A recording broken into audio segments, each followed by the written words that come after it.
Baik, assalamualaikum warahmatullahi wabarakatuh. Kembali lagi di channel Semua Bisa. Apa kabar kawan-kawan para pengusaha muda, para peternak ikan? Nah, di sini saya akan membahas makanan alternatif buat ikan gurame. Nah, jadi kemudahan dalam berternak gurame yaitu makanannya sangat mudah didapat.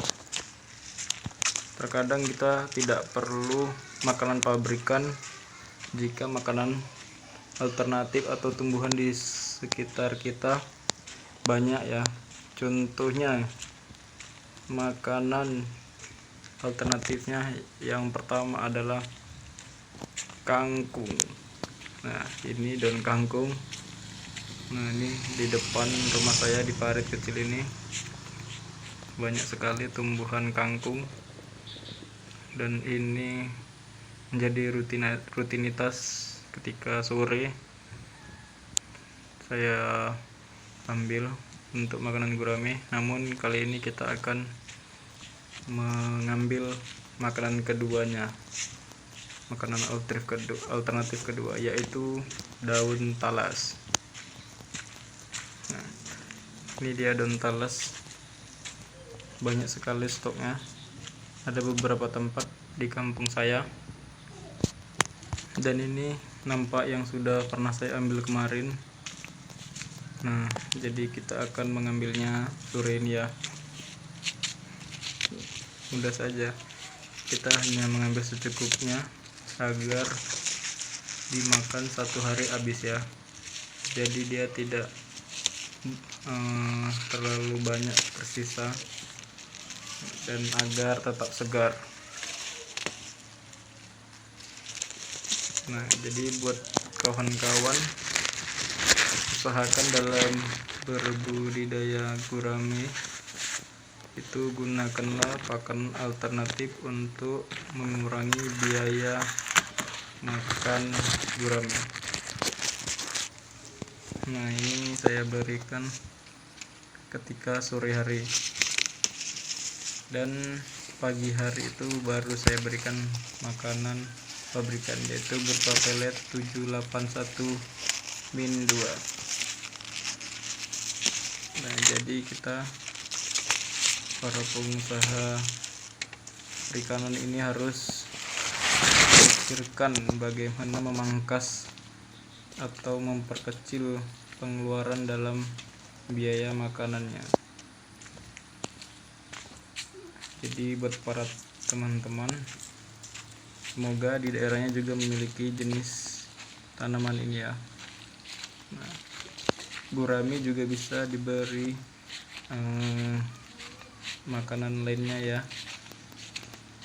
Kalau di tempat saya hanya ada daun talas dan daun kangkung ini.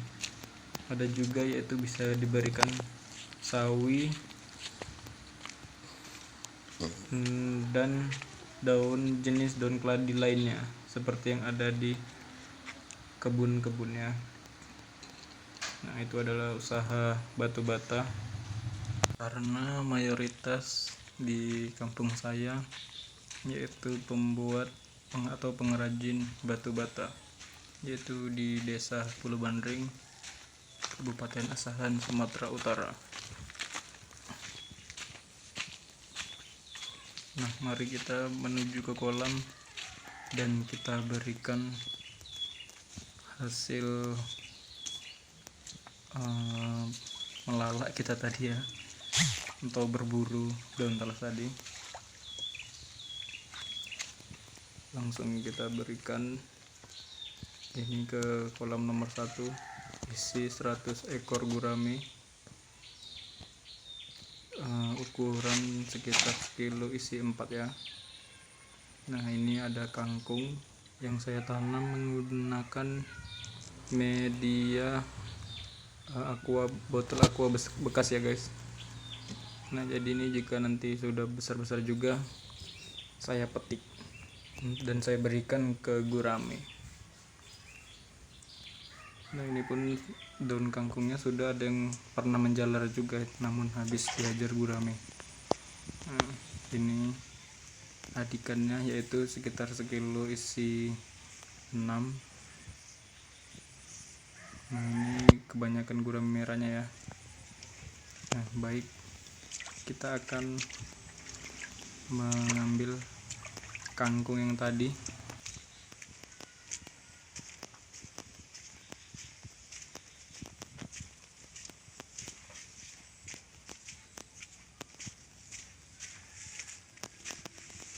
Jadi pemberian makannya yaitu ketika pagi saya beri makan pabrikan, dan sorenya saya berikan dedaunan ya guys. Kata orang-orang sih agar dagingnya lebih lezat lagi ya guys, lebih gurih.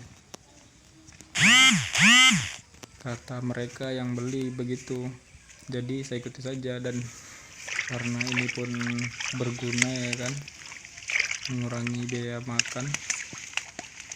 Nah, ini kita cabut saja sekitar segini cukupnya ya, dan besok bisa kita panen lagi ya.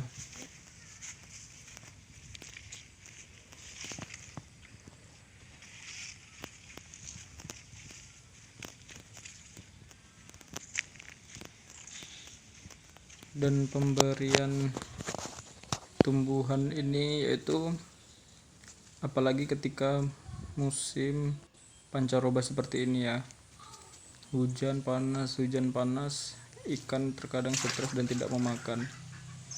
Nah, solusinya ini saya berikan ini saja, karena ketika lapar dia akan makannya sendiri. Jika makanan pabrikan, dia jika tidak dimakan akan mengendap di bawah dan menjadi amonia.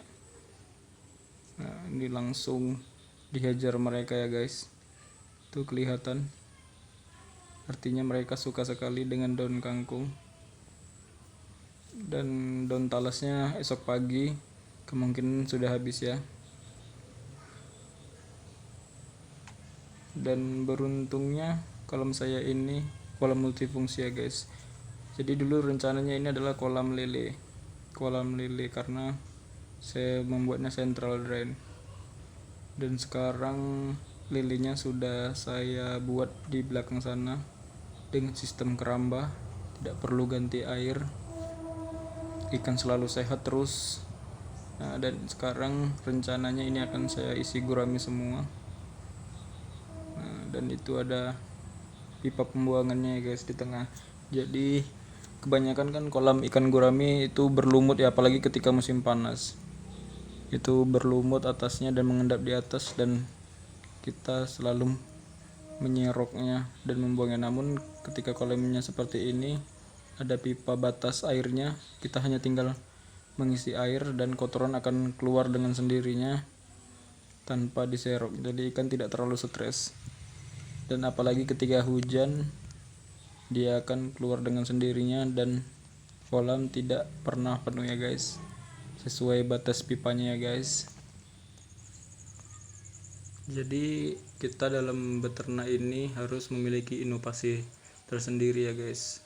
Jadi kita harus banyak membaca, melihat referensi-referensi dari yang lain, dari buku-buku ataupun dari media yang lain ya guys, sehingga kita tidak canggung untuk menghadapi segala kendala-kendala yang terjadi.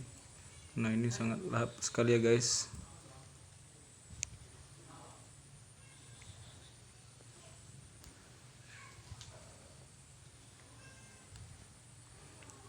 Karena gurame ini tidak pernah saya hitung makanannya ya guys, karena ketika lele saya makan, dia hanya saya beri sekitar 2 genggam atau 3 genggam.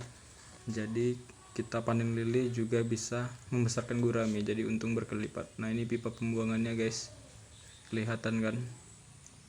Nah, jadi ketika hujan atau kita tambah air, kotoran yang ada di atas akan keluar dari pipa tersebut, sehingga ikan tetap sehat. Dan tanaman eceng gondok ini juga berguna untuk menetralisir racun atau sisa-sisa makanan yang tidak habis akan diolah oleh mereka, dan terkadang mereka pun akan memakani eceng gondok tersebut. Nah, ini kolam saya yang kosong, ini rencana akan saya isi gurami juga. Ini adalah air hujan ya guys, semua ini karena banjir, ini air hujan semua. Karena masih kecil nanti akan saya beri bibit, dan itu airnya hanya sekitar 30 cm saja ya guys. Nah, jadi kita bisa mengkondisikannya tidak terlalu dalam ya.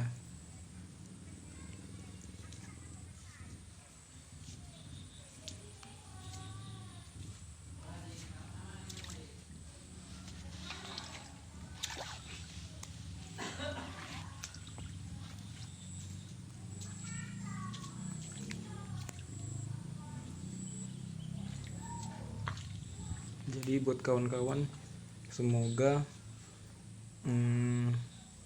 usahanya apa yang diinginkan segera terpenuhi dan panennya maksimal. Nah, kolam saya yang tadi yang kosong, yang nomor 4 itu dulunya gurami, dan saya pindah ke kolam ini ya guys, kolam inilah ya. Nah, ini lagi banjir. Nah, ini saya letakkan di keramba berisi 170 ekor ya, 170 ekor gurami. Nah, ini akan kita berikan kangkung juga nanti ya guys. Kita panen kangkungnya, kita masukkan. Nah, ini eceng gondoknya waktu itu banyak, namun sudah dihajar mereka, dimakan mereka. Nah, itu nila-nila saya udah sekilo isi 5, sekilo isi 4, namun saya sayang untuk memanennya. Rencana biarkan saja untuk menghilangkan suntuk ketika pulang kerja ya guys. Nah, itu gurami merahnya nampak.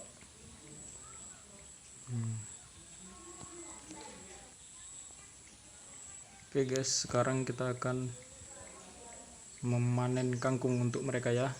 Oke, mantap, lanjut terus. Nah, ini kangkungnya kita ambil lagi, sudah saya panen tadi dan akan kita berikan. Nah, saya sangat senang sekali guys beternak ikan ini, jadi tidak mengganggu pekerjaan saya. Nah, ketika saya ingin berangkat kerja saya beri makan, dan pulang kerja saya kasih makan, sangat tidak mengganggu guys. Inilah usaha yang sangat menjanjikan ya guys, tidak mengganggu. Jadi ini bisa buat sampingan kita ya guys. Ini ikan nila pun suka juga dengan kangkung. Jadi buat teman-teman sekalian, semangat terus dalam berbudidaya ikan, jangan putus asa, namun jangan terlalu menggebu-gebu untuk mendapatkan keuntungan. Yang terpenting kita paham sifat ikan dan apa-apa saja yang tidak disukai ikan sehingga membuat distres ataupun menimbulkan penyakit yang membuat kita gagal panen karena terlalu menggebu-gebu. Oke, itu tadi, semoga bermanfaat. Jangan lupa subscribe guys. Semangat terus buat para peternak ikan, mantap.